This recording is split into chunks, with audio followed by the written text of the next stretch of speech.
Question पूछ लें ताकि रिपीट ना करना पड़े आपको। जी जी, क्वेश्चन पूछें। जी सर, क्वेश्चन ये है कि बेसिक डिफरेंस बता दें नॉर्टन और थेवेनिन में। बेसिक डिफरेंस इसमें कुछ भी नहीं है। आपके पास थेवेनिन जो इक्विवेलेंट सर्किट है उसका सोर्स ट्रांसफॉर्मेशन करें तो आपके पास जो है नॉर्टन बन जाता है। ठीक है, तो ये अब थेवेनिन के डिस्कवर करने के जो है 44 इयर्स के बाद जाके जो है ना नॉर्टन ने ये डिस्कवर किया है। तो अब देखें बेसिकली इसने कॉपी पेस्ट ही आप समझने किया हुआ है। लेकिन टेक्निकली उस वक्त के हिसाब से देखें ना तो ये करंट का ऑपरेशन और चीजें उनको इतने अच्छे तरीके से पता नहीं होती थी, और उनको ये कॉन्सेप्ट नहीं था जब थेवेनिन इक्विवेलेंट सर्किट बना कि जी करंट का जो है ना सोर्स और इन चीजों का भी पॉसिबल है। उनके ख्याल में सिर्फ दुनिया में वोल्टेज का सोर्स होता था। तो बाद में जाके जब करंट का सोर्स और सब कुछ डिस्कवर हुआ और साइड पे रिसर्च चल रही थी, तो फिर किसी ने जो है ये जो नॉर्टन बंदा था इसने फिर कहा कि जी जिस तरह एक वो थेवेनिन इक्विवेलेंट सर्किट होता था जी हम नॉर्टन का भी बना सकते हैं, और उसने साबित किया कि हो सकता है। और शॉर्ट सर्किट जो करंट होगा आपके पास उसको जो है ना मतलब नॉर्टन कहेंगे। तो अब जबकि हमने सारी चीजों का पता है, हमें पता है करंट सोर्स भी एग्जिस्ट करते हैं, हमें पता है वोल्टेज सोर्स भी एग्जिस्ट करते हैं, तो एंड कॉन्सेप्ट हमारे पास फिर ये आता है कि बेसिकली सोर्स ट्रांसफॉर्मेशन के तौर पे ही आप इसको कंसिडर करें। ठीक है, ओके सर। सही। और कोई क्वेश्चन?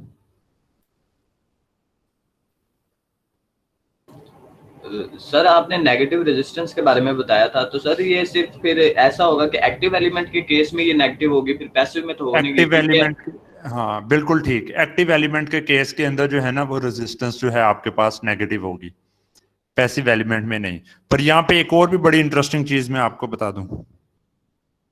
ठीक है, वो क्या चीज है कि आप अभी जैसे ना सेकंड ये फरवरी के अंदर जो है ना यूनिवर्सिटी ओपन होगी, आप सबको आना होगा।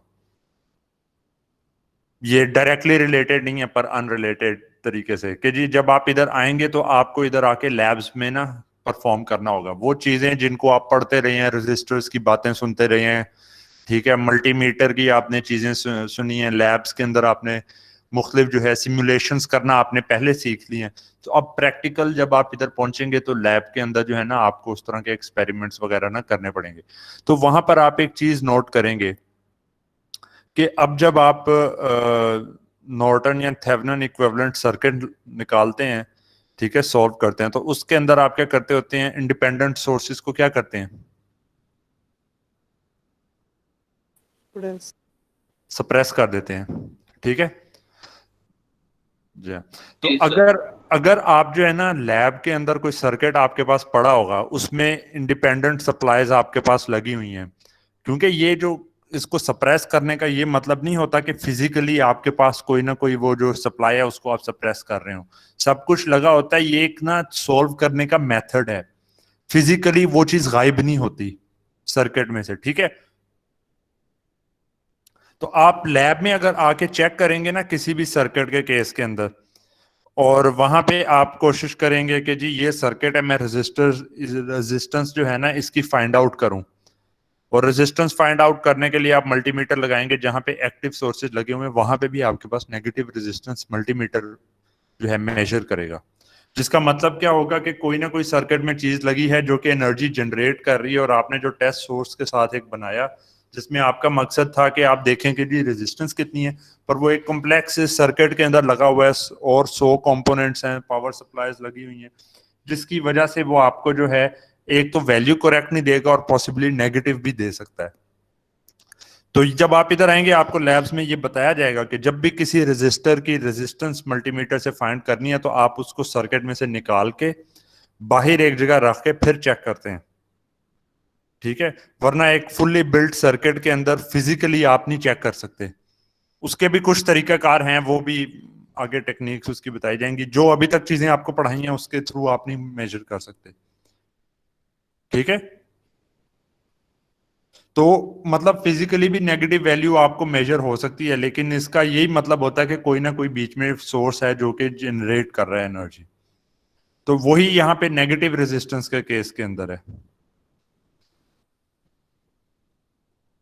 ड्यूरिंग लैब्स आपके लेक्चर नहीं होंगे, क्योंकि लैब्स की जो ड्यूरेशन है ना वो हमने टाइम टेबल के हिसाब से सब कुछ चल रहा है, और टाइम टेबल के अंदर लैब्स के वक्त लैब्स आपकी होती हैं, ऐसे ही है ना टाइम टेबल के हिसाब से ना। टाइम टेबल में जब लैब हो रही है तो क्या कोई और लेक्चर हो रहा होता है आपका? No sir.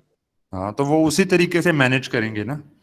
हमें तो बल्कि कहा गया है कि जी सारा का सारा जो कोर्स का मटेरियल है वो हफ्ता भी ऑन करके जो है ये जनवरी के एंड तक खत्म करें, 2 हफ्ते में, जो कि एक तरह का हो भी सकता है। ये अभी हमारा CLO1 खत्म हो गया, CLO2 रह गया है, तो अगले हफ्ते के अंदर जो है वो CLO2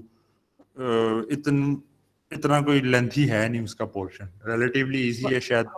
जी साहब हफ्ते को कैसे आप करेंगे टाइम टेबल के? बकायदा लेक्चर होंगे या फिर जिस टीचर की मर्जी होगी वो लेगा, जिसका कोई शॉर्ट नहीं हुआ हो? नहीं, टाइम टेबल हफ्ते वाले दिन की बात कर रहे हैं आप? यस सर, हफ्ते वाले दिन की।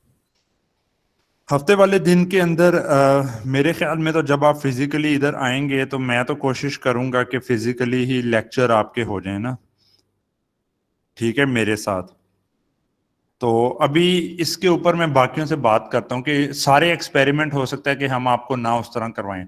जो कुछ फंडामेंटल एक्सपेरिमेंट्स है ना जहाँ पे समझ आपको मतलब सिमुलेशन से आ गई लेकिन एक्चुअल कंपोनेंट ही नहीं आपने देखे, तो एटलीस्ट कंपोनेंट्स का, चीजों का, इन सब का आपको पता हो, ठीक है। और कोई है इसी तरीके से, जैसे लैब्स के अंदर प्रोजेक्ट वगैरह कोई ना कोई होते हैं, तो ऐसे प्रोजेक्ट्स कुछ ना कुछ दे देंगे जिससे आप ना खुद ट्राई करके ना चीजों को बना सकें। जी हाँ। और ना इसके अलावा फर्दर एक और भी चीज है, एक सेकंड जरा रुकना।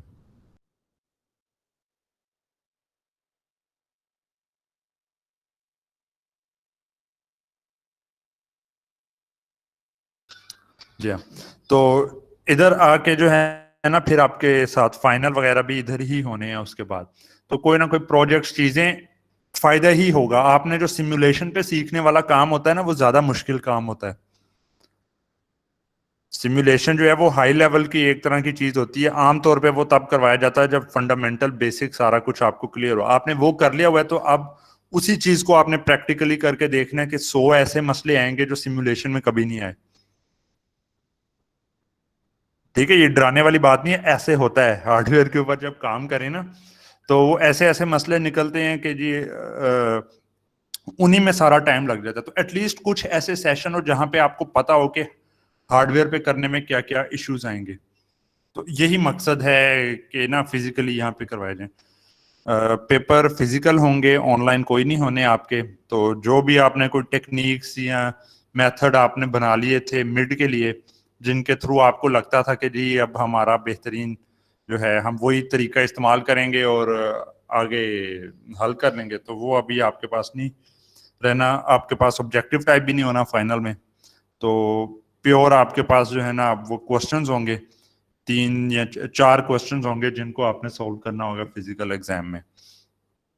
तो प्रैक्टिस अब पहले से भी ज्यादा सर टाइम चाहिए कितना आपको। होगा? सर फिर हमें टाइम इनकम को आना 2 घंटे 2 घंटे बैठ के प्रॉब्लम ही सॉल्व करते रहने। कैलकुलेटर सारे लोग अब खरीद लें, अब तो बिल्कुल ही चाहिए।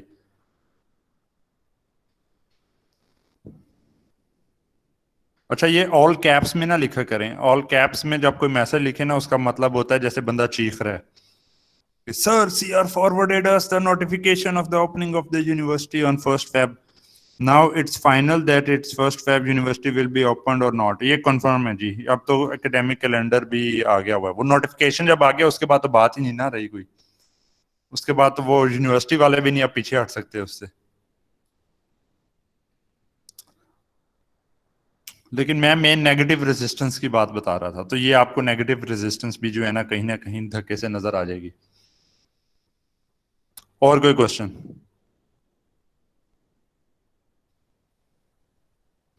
No sir. अच्छा, तो अच्छा एक चीज जो है ना इधर ये मुझे ना काफी अरसे से सजेस्ट भी करते रहे थे एक और जो है कोलीग जो है फैकल्टी मेंबर, वो मैं आपको भी सजेस्ट कर देता हूँ। जो लोग ये कर सकें तो उनके लिए बेहतर होगा। मैं ना एक लिस्ट आपको दूंगा, ठीक है। लैब के अंदर इक्विपमेंट चीजें सारा कुछ होता है, लेकिन लैब के अंदर आमतौर पे बाकी भी लैब्स हो रही होती हैं, तो लैब के अलावा शायद कम टाइम आपको मिले कि ना वहां पे जाके उन अपरेटस चीज़ों के साथ आप कुछ बना सकें या अपने तौर पे कोई प्रोजेक्ट करना है तो कर सकें। तो कुछ ऐसी फंडामेंटल चीज़ें हैं जो कि आप अपने तौर पे परचेज कर सकते हैं। ठीक है, मल्टीमीटर एक होता है, ठीक है, कुछ रजिस्टर्स स्टैंडर्ड साइज के साथ जो है आपके पास ब्रेड बोर्ड वगैरह कुछ वायर्स हों, और जो है सप्लाईज कोई छोटी मोटी, कि जिससे जो है ना आप जहां पे भी हो ना आप अपने तौर पे भी कुछ छोटे मोटे सर्किट बना सकते हैं।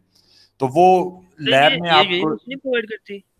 ये यूनिवर्सिटी प्रोवाइड करेगी लैब के एक्सपेरिमेंट के लिए। ठीक है, मैं बात कर रहा हूं कि अगर आपने उसके अलावा पेट प्रोजेक्ट्स के तौर पे काम करना है, आपकी नई तसल्ली होती है कि जी लैब में जितना टाइम है हम तो वो उसमें नहीं कर सकते, मैं उसके अलावा भी कुछ बनाना चाहता हूँ, ये सारों के लिए नहीं है, ये कंपलसरी भी नहीं है, ये ऑप्शनल किस्म की बात है। ठीक जैसे है, जिसे शौक हो वो कर सकता है। जिसको शौक है, और आगे जाके, और ये है कि ये सिर्फ इधर ही नहीं, ये आगे भी प्रोजेक्ट्स और चीजें आपको करनी पड़ेंगी, तो आगे किसी ना किसी लेवल के ऊपर लेना मतलब पड़ जाता है। मैंने अपना बैचलर्स लेवल के अंदर जो मल्टीमीटर एक लिया था वो मेरे पास आज भी पड़ा हुआ है, गुम गया था थोड़ी देर तक, दोबारा मिला, बैटरी उसमें दूसरी डाली तो बिल्कुल ठीक। तो उसके साथ है कि मैं अब वो कुछ अपने तौर पे पेट प्रोजेक्ट्स कर रहा होता हूँ, इंडस्ट्रियल लेवल के हैं, तो उसके अंदर जो है मैं उसी को यूज करता हूँ। उसके अंदर कैपेसिटर और इंडक्टर आपने पढ़े नहीं है, वो अभी पढ़ेंगे ClO2 के अंदर, तो वो भी आपको आइडिया हो जाएगा कि जी कैसे उसको यूज किया जा सकता है। आपको उससे पता चल जाता है कि जी कितना करंट फ्लो कर रहा है, कितनी वोल्टेज है। तो एक ना इस तरह की चीज का ना ये कॉन्सेप्ट जो है, फैकल्टी मेंबर जो एक हैं दूसरे, डॉक्टर अबू बकर, तो उन्होंने कहा था कि उस तरह की चीज जो है ना कि अगर हर स्टूडेंट के पास हो तो वो इंडिपेंडेंट है। ठीक है, कि लैब में कभी कभार वैसे ये भी हो जाता है कि जी ये वाली चीज ठीक नहीं थी, फलानी नहीं थी, वो उसके पास अपना पड़ा होगा, उसको मेन यूज ना करे, तो वो वेरीफाई करने के लिए किसी भी टाइम पे ना कर सकता है। तो इधर भी अभी जो है वो जैसे ही ये नोटिफिकेशन आया तो हम लोग तमाम कंज्यूमेबल्स और वो चीज़ों को वेरीफाई करके ना रीस्टॉक कर रहे हैं आप लोगों के लिए, कि आपने आना है तो वो एक्सपेरिमेंट्स के अंदर कहीं पे कोई प्रॉब्लम ना हो। तो वो वाली लिस्ट मैं आपके साथ ना फिर शेयर कर दूंगा, वो कोई इतना कोई एक्सपेंसिव भी नहीं आइटम्स होती, लेकिन एक ना जरा उस उन चीज़ों से और उनका इस्तेमाल आपको आता हो ना, तो आपको खुद आप फील करेंगे कि जी इंजीनियरिंग की तरफ आपका रास्ता सही तरीके से जो है ना शुरू हो गया हुआ है। उसको और भी काफ़ी जगहों के ऊपर आइटम्स के तौर पे आप ना यूटिलाइज उनको कर सकते हैं। तो वो मैं लिस्ट ऑफ आइटम्स जो है ना आपके साथ शेयर कर दूंगा, और मैं कोई मैकेनिज्म देखूंगा कि अगर नहीं, यूनिवर्सिटी हर स्टूडेंट को इस तरीके से नहीं हम लोग दे सकते, हम लैब्स में ही प्रोवाइड कर सकते हैं, वरना मुझे था कि हम लोग किसी तरीके से हर स्टूडेंट को पूरी वो एक किट ही प्रोवाइड कर दें, तो वो मेरे ख्याल में ज़रा मुश्किल काम होगा। तो लैब में भी जो है ना चीज़ें मतलब होंगी, पर वो ग्रुप वाइज होता है। तो अगर 4 लोगों का ग्रुप बना हुआ है ना, तो 4 लोगों के ग्रुप के पास एक मल्टीमीटर होगा। ठीक है, और जो एक्सपेरिमेंट इस तरीके से करके जो है ना सारों ने करने होते हैं, इंडिविजुअल नहीं होता।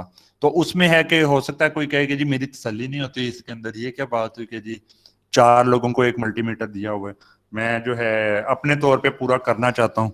तो उस केस के अंदर है कि चलो अपनी भी बंदा चीजें रख सकता है, और जब लैब का टाइम खत्म हो गया तो आप जो है उस ब्रेड बोर्ड पे और प्रोजेक्ट, पावर सप्लाईज बनाने के प्रोजेक्ट्स हैं, एम्पलीफायर्स बनाने के प्रोजेक्ट्स हैं, LEDs के थ्रू जो है मुख्तलिफ किस्म का आप जो चीजें बना सकते हैं, बहुत कुछ है। तो इससे होता है कि एटलीस्ट आपका भी जरा ना इंटरेस्ट हो, जरा आपको पता चलता है, वो पढ़ते हुए भी साथ हर चीज बना के चेक कर सकते हैं, जैसे सिमुलेशन करते होते हैं। तो वो भी मैं इंफॉर्मेशन आपके साथ शेयर कर दूंगा। ठीक है, तो दोबारा जरा लेक्चर के ऊपर आ जाते हैं। अभी आप लोगों के वापस आने की जो है खुशी के अंदर जो है वो काफी और इस तरह के आइडियाज आ रहे थे, पर दोबारा जरा आते हैं हम, जो अभी टॉपिक चल रहा था, कोई प्रॉब्लम बताएं जो मैं आपको फिर एंड से करा दूं। अभी हमारे पास 12:30 तक का टाइम है।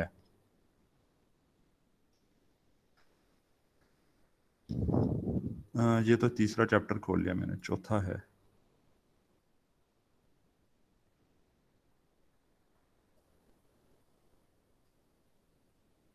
जी,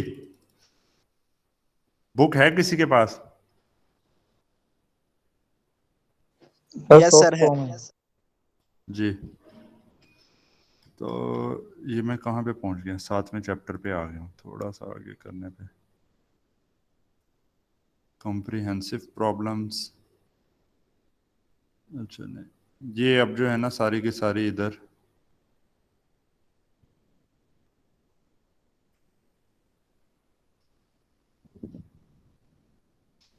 हाँ जी, तो बताएं किसी ना किसी एक आध प्रॉब्लम ही हो सकती है इस तरह की। नहीं, ये मैक्सिमम पावर ट्रांसफर का है, वो अभी पढ़ाना है आपको।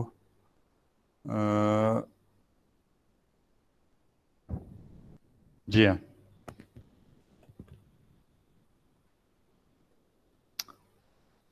जी। सर ये 50 वाली जरा अजीब लग रही है। 50 वाली इतनी अजीब नहीं है, उसमें ना कोई इंडिपेंडेंट सोर्स नहीं है। ये मुझे जो है ना ये वाली अच्छी लगी है, क्योंकि ये आप ना इलेक्ट्रॉनिक्स के अंदर जब मेरे से पढ़ेंगे ना चौथे सेमेस्टर में कोर्स इलेक्ट्रॉनिक सर्किट डिजाइन का, तो सारे सर्किट ही इस तरह के बनने होते हैं उसमें। आपको भी पता नहीं है, ये जो है ना ये वाला हिस्सा, ये मॉडल है एक डिवाइस का, ट्रांजिस्टर का। ट्रांजिस्टर को जब मॉडल करते हैं ना या मॉसफेट को कह लें, तो वो तकरीबन इस तरीके से जो है ना मॉडल किया जाता है उसको। चलें दोनों ट्राई कर लेते हैं पहले, क्योंकि ये अब आपसे मैंने पूछा था तो मुझे अपनी मर्जी नहीं करनी चाहिए। अच्छा, कौन सा सर्किट इसका बना है? यहाँ पे नॉर्टन का, नॉर्टन ही रखना है या कोई थेवेनिन या कोई और बनाया जाए? सर थेवेनिन से करना। चलें थेवेनिन से कर लेते हैं। यहाँ से देख के जनाब हमने जो है ना इसका थेवेनिन इक्विवेलेंट सर्किट बनाना है। अच्छा, अब मेरे साथ साथ आपने सॉल्व करना है। अब बताएं पहला स्टेप क्या है, क्या निकालें थेवेनिन सर्किट के लिए? सर इन एरोस का क्या मतलब है जो एरोस लिखे हुए हैं? इसका मतलब है कि इस पॉइंट से इस पॉइंट तक इस डायरेक्शन में बनाना है। ये वाला हिस्सा आपका लोड है, इसको खत्म कर दें, सिर्फ इतने हिस्से को सॉल्व करें अभी। सर इसमें करंट सोर्स और वोल्टेज सोर्स को सप्रेस कर दें और नहीं, निकालने क्या लगे हैं, निकाल क्या रहे हैं, क्या निकाल रहे हैं आप? और थेवेनिन। Are Thevenin. तो सबसे पहले ये चीज लिखे ना, जब आपने पेपर में सॉल्व करना होगा आपने लिखना है कि जी मैं आर थेवेनिन निकालने लगा हूं। तो आर थेवेनिन के लिए फिर नीचे आप कहें कि जी जो सर्किट बनता है ना वो ये सर्किट बनता है। ये एक ही फिगर में नहीं करना, ऊपर वाली फिगर रहने देनी है, नई एक फिगर आप बनाएंगे। मैं इधर उसी पे कर रहा हूँ। ठीक है, मैंने कहा जी ये हो गया, ये शॉर्ट हो गया। तो रेजिस्टेंस कितनी है आर थेवेनिन? 10 ओम। 10 ओम। तो ये तो बड़ा इजी काम हो गया। ठीक है, उसके बाद जो है आपने क्या करना है, आप क्या निकालें हम? V Thevenin. V Thevenin. इसका मतलब है कि यहां से यहां तक वोल्टेज वी थेवेनिन होती है वी ओपन सर्किट। मतलब इस जगह पे आप कंसिडर करें कुछ नहीं कनेक्टेड। ये इसके लिए मैं दोबारा रीड्रॉ कर लेता हूं, यहां पे आपको समझ नहीं आनी कि क्या चल रहा है। सप्लाईज रखी है आपने, ठीक है, 2 एम्पेयर है, साथ पैरेलल में ये 4 ओम का है, यहाँ पे 6 ओम का है, यहाँ पे सप्लाई लगी हुई है 12 वोल्ट की, और यहाँ पे है ये वी ओपन सर्किट या वी थेवेनिन, जो भी इसको कह लें। अच्छा जी, तो बताएं अब क्या करें? सर मैश लगा लें। मैश तो लगेगा नहीं, ओपन है, ओपन है। देख लें, अब यहाँ पे आपके ऊपर होता है कौन सा मेथड लगाना चाहिए। सर्किट को समझें कि है क्या सर्किट ये।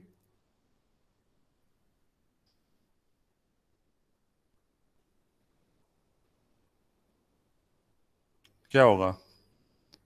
सर मैश भी लग सकता है क्योंकि लग वो सकता दो। है। आपको अगर बहुत कॉम्प्लेक्स लगे ना तो फिर ठीक है जी, मैश एनालिसिस ही लगा दें। चलिए मैश एनालिसिस लगा लिया, ये एक मैश आ गई 2 एम्पेयर की।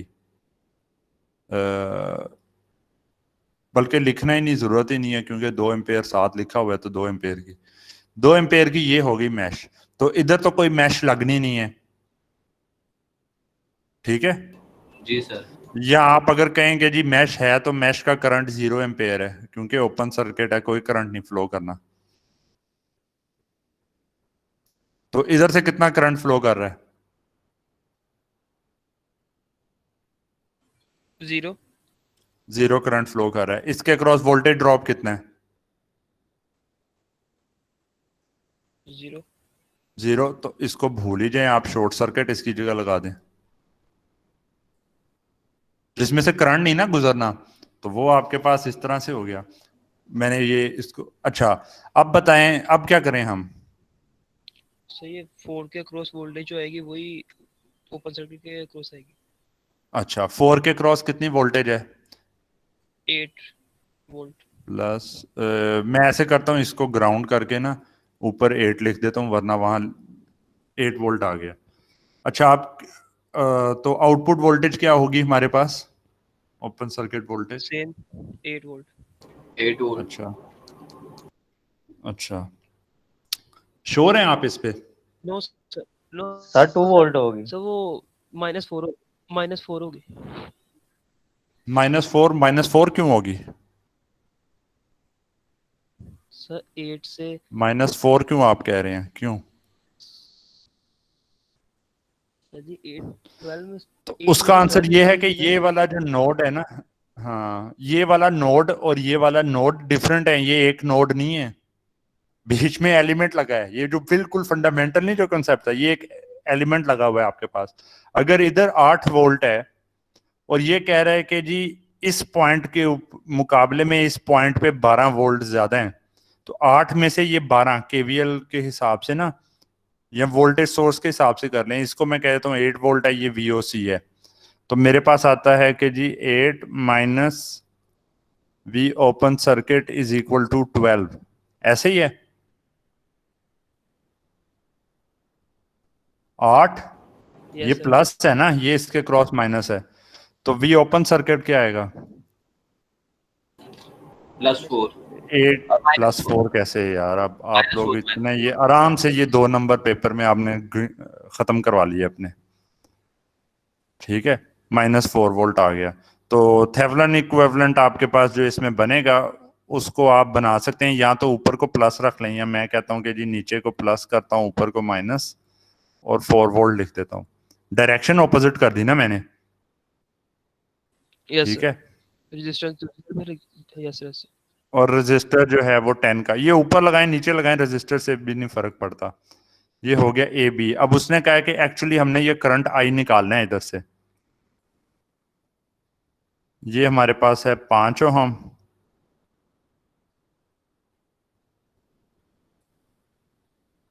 और यहां पे है 4 एम्पेयर, ठीक है। अब ये थेवेनिन के बाद जो आपके पास सर्किट आया ना, इस सर्किट को आपने जो है अब सॉल्व करना है। अब बताएं इसको कैसे सॉल्व करें?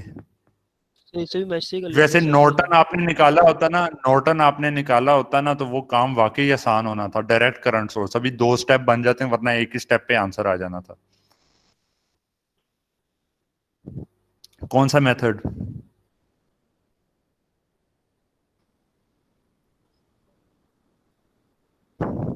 इसके क्रॉस करंट निकालना है आई। सर करंट डिवाइडर लगा है। करंट डिवाइडर कैसे लगा दें? यहां पे भी तो एक सप्लाई है। सोर्स सुपरपोजिशन के बाद करंट डिवाइडर लग सकता है। सर सोर्स ट्रांसफॉर्मेशन कर लें। मैं भी सोर्स ट्रांसफॉर्मेशन के ही हक में हूं। कौन से सोर्स को ट्रांसफॉर्म करें, इसको या इसको? सर वोल्टेज वाले को। वोल्टेज वाले को, क्योंकि आप अगर इसको सोर्स ट्रांसफॉर्मेशन करेंगे तो ये रजिस्टर ऊपर को आएगा और ये करंट का कॉन्सेप्ट फिर खत्म हो गया, तो इसको हिला नहीं सकते आप। तो इसीलिए उन्होंने नॉर्टन कहा था, क्योंकि नॉर्टन में आपके पास डायरेक्टली ही उस तरह से आना था। तो सोर्स ट्रांसफॉर्मेशन की, ठीक है, यहां पर से जो है ये करंट कितना हो गया, 10 का था, ये रजिस्टर 10 ओहम का है। नीचे को जो करंट आ रहा था ये हमारे पास था 4 वोल्ट नीचे को, तो 10 से डिवाइड किया 0.4,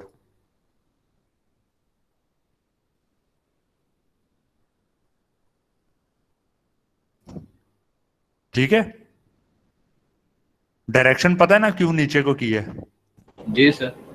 ठीक है। तो अगर आपने नॉर्टन इक्विवेलेंट सर्किट निकाला होता ना, वो डायरेक्ट ही ये चीज बन जानी थी आपके पास। हमें अब एक स्टेप एक्स्ट्रा करना पड़ा है। तो कोई नहीं, ये हमने कर लिया। तो उसके बाद ये करंट सोर्स को इसमें से हम देखते हैं कि जी ये तो वैल्यू में ये अगर इधर को आ रहा है, ये उसमें से अवे मूव कर रहा है। तो केसीएल के हिसाब से हम इक्विवेलेंट देखें ना, जो यहां पर से करंट, ये जो सुपर आप एक नोड समझ लें, तो टोटल करंट इस सुपर नोड में कितना मूव कर रहा है, टॉप से 4 एम्पेयर आ रहा है और 0.4 जा रहा है। तो इसका मतलब है कि यहाँ पे 3.6 एम्पेयर जो है ना, वो आपके पास 3.6 एम्पेयर जो है वो टोटल इस तरफ से आ रहा है। अब लगाएंगे करंट डिवाइडर, तो आई निकालना है। आई की क्या रिलेशन आएगा,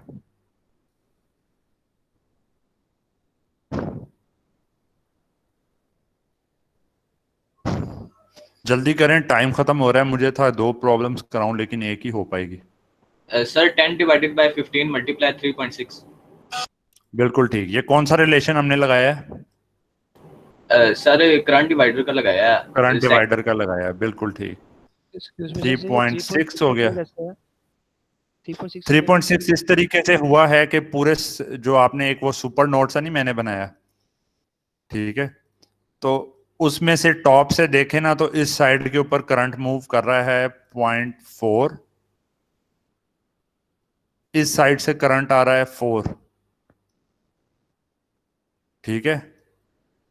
तो टोटल करंट इसके अंदर कितना का आ रहा है, इस सुपर नोड के अंदर, या दूसरे अल्फाज में आप यूं समझ लें कि अगर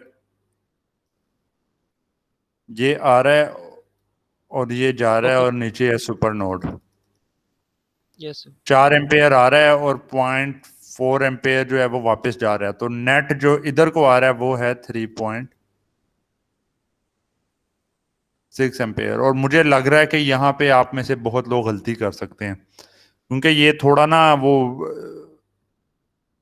इसको देखना होता है कि आप देखेंगे जी सुपर नोड सा बना के क्या दोनों एक ही तरफ से ऐड हो रहे हैं या सब्ट्रैक्ट हो रहे हैं। केसीएल है एक तरह का छोटा सा ना, सुपर नोड बना के उधर केसीएल लगा दिया आपने। तो ये जो है ये वाला जो, हाँ, इस पॉइंट से आगे मैं कहता हूँ कि जी इधर को जा रहा है, तो टोटल केसीएल कितना करंट आ रहा है, कितना करंट जा रहा है। तो ऊपर वाले हिस्से के हिसाब से ना सुपर नोड बना के आप कहेंगे जी कितना आ रहा था कितना जा रहा है, तो नेट क्या रिजल्ट होगा, तो वो 3.6 का आ जाता है। तो ये आप निकालते हैं तो ये रिजल्ट कितना का आ जाएगा, ये 3 से डिवाइड 2/3 है, तो 3 से डिवाइड करें तो ये बन जाता है 1.2 टाइम्स 2.4 एम्पेयर, ठीक है। तो ये आपके पास रिजल्ट आ गया यहाँ पे, क्लियर है। तो ये अभी भी रिलेटिवली इजी प्रॉब्लम थी, आपने मुश्किल वाली प्रॉब्लम करवानी चाहिए थी जब टाइम मिले, जैसे कि ये वाली है। तो ये अब मैं ऐसे करूंगा 4.54 जो दूसरे सेक्शन के साथ लेक्चर है ना, उसके Q&A सेशन के अंदर मैं ये वाली सॉल्व कर दूंगा। तो उनको मैं बता दूंगा कि जी ये वाली एक प्रॉब्लम मैंने इसमें सॉल्व की हुई, ताकि जो है ना फायदा हो जाए। एक ही प्रॉब्लम 2 दफा सॉल्व करने का फायदा नहीं है, यस ठीक है। चलें, सही है। ओके फिर सर और कोई क्वेश्चन है तो पूछ लें। No sir.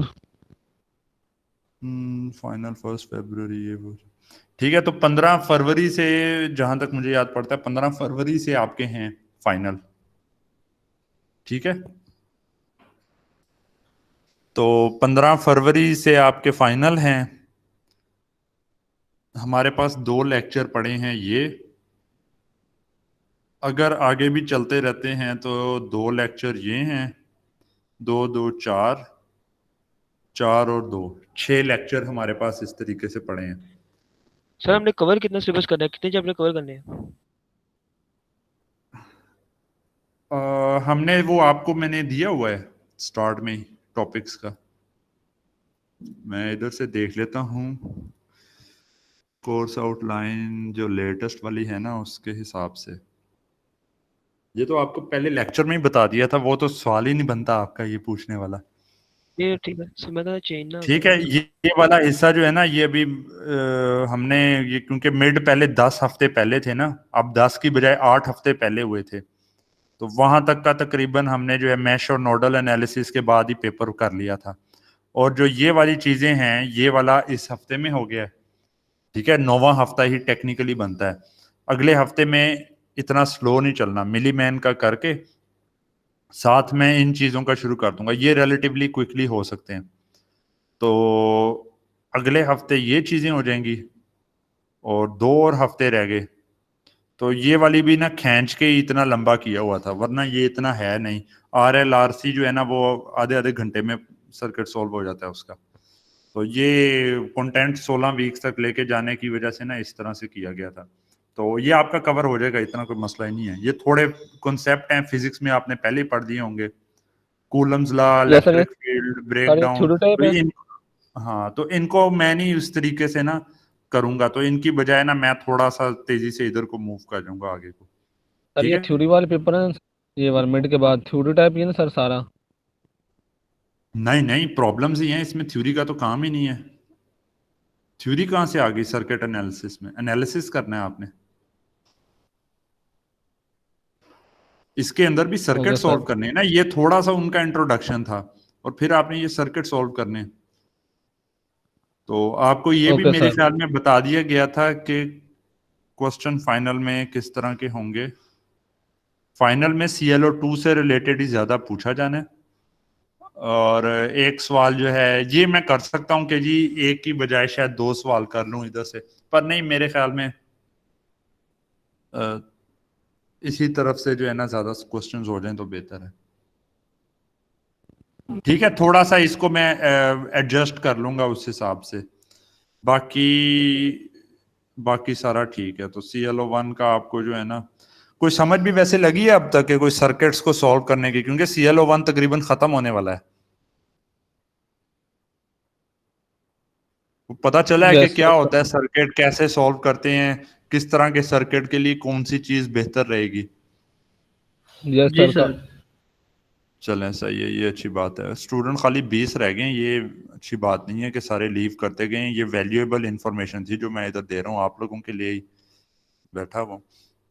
चलें ठीक है, तो अभी जो है ना फिर ये आपका खत्म होता है। नेक्स्ट लेक्चर के अंदर ना जरा मैं स्पीड थोड़ी पकड़ूंगा, आगे इतने कोई मुश्किल कॉन्सेप्ट नहीं है। कैपेसिटर और इंडक्टर का आपने फिजिक्स में भी पढ़ लिया होगा, पढ़ लिया हुआ है ना? सर अभी रहता है तो वो हो जाएगा नेक्स्ट वीक में हमारा सर। हाँ, तो वो जैसे ही होगा साथ ही मैं फिर ना वो बेसिक थोड़ा क्विकली करके आगे मूव कर जाऊंगा। चलें ठीक है, ओके, अल्लाह हाफिज। ओके, अल्लाह हाफिज सर।